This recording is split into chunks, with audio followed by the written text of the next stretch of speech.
Swipe premiered at the Toronto International Film Festival just a few days ago, and it's out now on Disney Plus and Hulu in the US. And I did enjoy this film, but I have a lot of problems with it. The film centers around Whitney Wolfe, who is the real-life woman who helped build Tinder. Basically, it was a team. They went out and they built this app that took the world by storm. And it's a fascinating story for the fact that she went through so much with the male-dominated workforce that she was working alongside. And this film follows that whole story of how she worked through that, was basically pushed down, and then went on to found Bumble.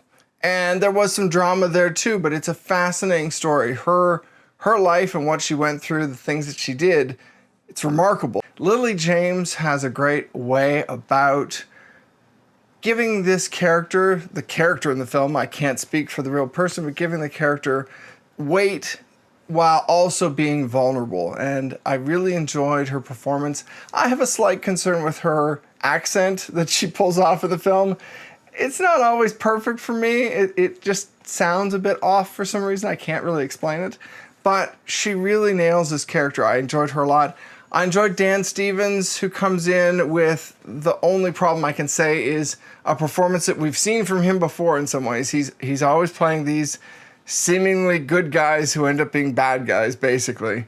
And that kind of childish demeanor that he brings out in those characters while also being interesting. He's such an interesting actor. But unfortunately, this wasn't a performance I completely loved for him. He did an okay job. I wish that he'd get some different roles. There's some interesting stuff going on between him and Lily James in the scenes that they share. But overall, it really is about Lily James in this role and the kind of the men and the people who come in and out of her life over all the years, basically between founding Tinder and going on to become CEO of Bumble and this big company. The story just fumbles some of that storytelling. It feels like it wants to be a couple different movies. It's one thing at the beginning, then we go through middle stage, and there's a lot of kind of like odd drama, I'm going to say. It's stuff that feels poignant, but it doesn't feel like it's handled that well.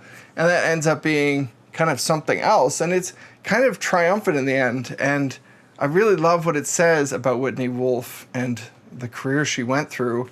Even now, I wonder kind of where she's at now. It's a fascinating story. I would actually wonder if a documentary would be a good thing here. But the film is a good dramatization of what her life was like through these years. Just doesn't always succeed. There's just some points where it feels like it falls flat. There's some other points where it feels like it's pushing too hard. It's a mixed bag. But I would say the fact that it's streaming, it's not like you're deciding to go see this in theaters. It's a good watch. It's something that I think it's great because it's female directed. There's actually a bunch of people working together, a whole female team to make this film, which I think is important for obviously such an important topic. And I wish otherwise, though, that they maybe handled a little bit of the writing a little differently. There's a few points that feel like it just misses the mark. Because the film is streaming, I think it's an easy thing to say, go watch it. You're not going to be amazed by this. This is not going to be the greatest storytelling you've ever seen, but good performances, decent writing. I think the overall arc of her life is a fascinating story. So definitely worth a watch. It's out on Disney Plus and Hulu, and I really think it's going to make some people walk away and go, we need more stories like this. And that's the important part. Thank you very much for watching. Once you've seen it, let me know what you thought of the film. I'm very curious to chat in the comments and see what everyone thought. Maybe for some people, this is going to be a much bigger, better film. There's nothing wrong with difference of opinion, so I'd be happy to hear what you thought of the film too.